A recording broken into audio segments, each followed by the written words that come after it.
cast and a little dreary outside, but this is such an important topic for our community. And I was just sharing with Chloe, the Richland County Library is such a tremendous resource for bringing our community together to tackle tough subjects as the one that we are here to discuss today. So we thank you for making the time to be here. We want this to be a very interactive forum. We have some amazing panelists set up who are going to provide some wonderful insights for us as we jump into our conversation this afternoon.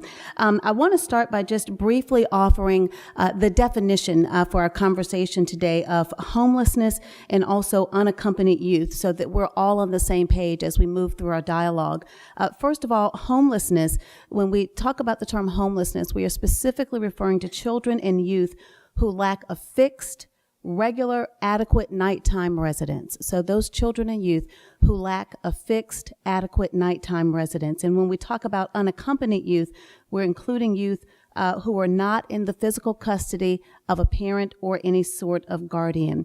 So we're going to kick things off by just kind of polling, and you should know right off the bat here that all of the polling is anonymous. So we appreciate your participation, but it's just to give our panelists and to give all of us in the audience kind of a guideline about what our insights are as an audience here. So the first question is, have you or has someone close to you experienced homelessness? So the question will come up on our screen. If you have, or if someone close to you has experienced homelessness, you'll push the letter A on your remote.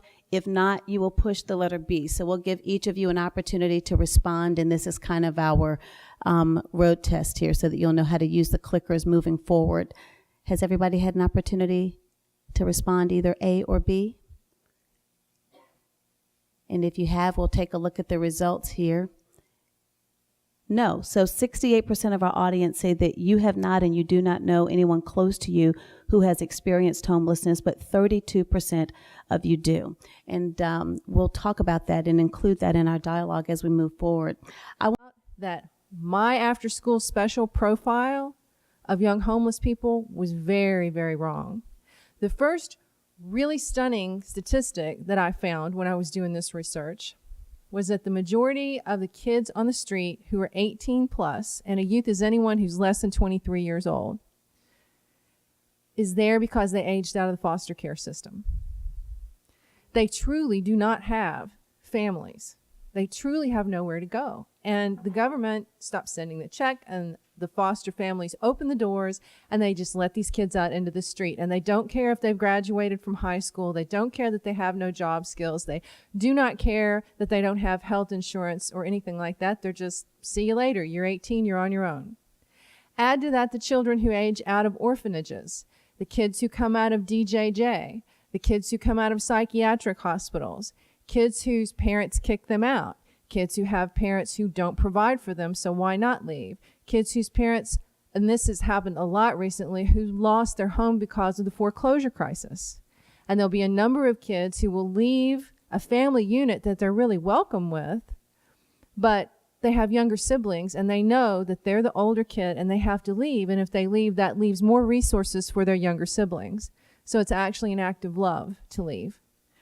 But for educational purposes, McKinney's definition of who's considered a homeless child or youth is much broader than I think people tend to typically have. I think oftentimes people have a somewhat stereotypical view of who a homeless person is. Mm-hmm. But for educational purposes, it's a very broad definition. And as Judy mentioned at the onset of the panel, it's anyone, a student, a child or youth who lacks a fixed, regular, or adequate nighttime residence. And then this federal legislation also gives you examples of living situations that could be considered homeless. And that would be a student who may be in a shelter or transitional housing, families who may be living in hotels or motels, families or children who may be living with grandmother, aunt, relatives, friends, or whatever, because of some type of hardship or economic issues. So I guess I just want you to be sure and just remember that for educational purposes, when we say a homeless child or youth, we're speaking very broadly than what you may typically be thinking. Excellent point, Deborah. Thank you so much. Angela?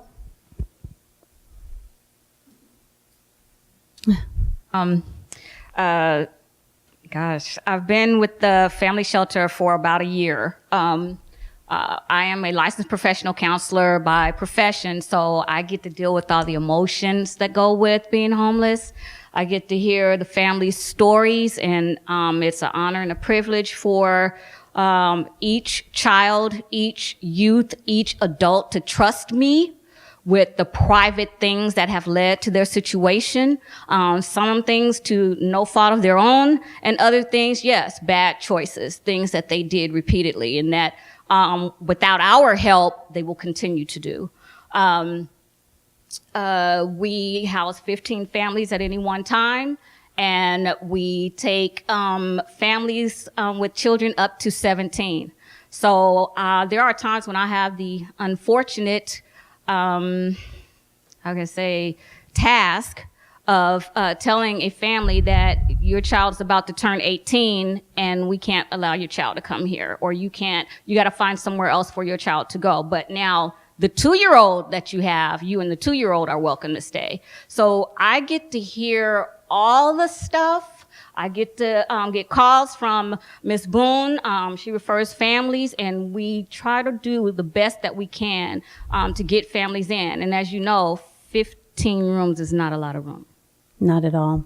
Not at all. All right. Thank you so much. Anita. I guess I can share 2 roles here. One is as the chair of the State Homeless Coalition. And the State Coalition is the network for South Carolina of providers and the local coalitions that do the planning for housing and services in their communities. So as the network, we have 2 focuses. One is to be the research arm.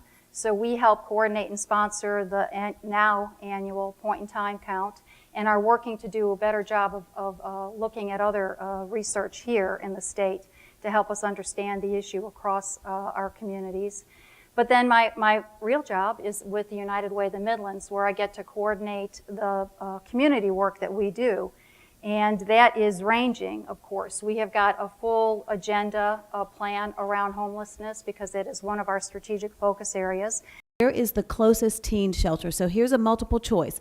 Press A if you think it's in Columbia, B for Lexington, C for Orangeburg, D for Sumter, E for Rock Hill, and F for Myrtle Beach. And obviously this goes to the question that Angela brought up. You said, what, 15 rooms at the family shelter? So, but again, they're put into situations where families have to separate because their children are too old to join them to take part in the resources or what they have to offer at family shelter. So where do you believe the closest teen shelter is? Has everyone had a chance to respond? Okay, let's take a look at their answer. 33% of you believe it's in Columbia. The correct answer has the check mark next to it, Myrtle Beach. Can you believe that? Myrtle Beach. And Jana points out there's only one in the entire state. In the entire state of South Carolina. So that is a beginning point as we talk about the issue that we need to address. Let's take a look at another question. How many homeless children attended Richland School District 1 in the last year? Again, one school district. How many homeless children do you think attended Richland School District 1? If you think it was 150, press A. 220, B. 850, C. Or 1,220 would be D. And again, this is just Richland School District 1, the population that Deborah deals with. Okay? Take a look at that. 40% of the audience thought it might be 850, but it's hard to believe 1,220 homeless children attended Richland School District 1 last year. And one more question, and Deborah, I'm going to come to you to talk about those numbers, but since you've already mentioned this, have you heard of the McKinney-Vento Act? Of course you have now, but before Deborah brought it up, were you all aware of this act before? That really requires assistance, the federal law that ensures immediate enrollment in educational stability for homeless children and youth, and it actually provides federal funding to the states. How many of you were aware of it before tonight? 62% say you were not aware of it, and I wasn't aware of it, until recently, in working on a story about the homeless. So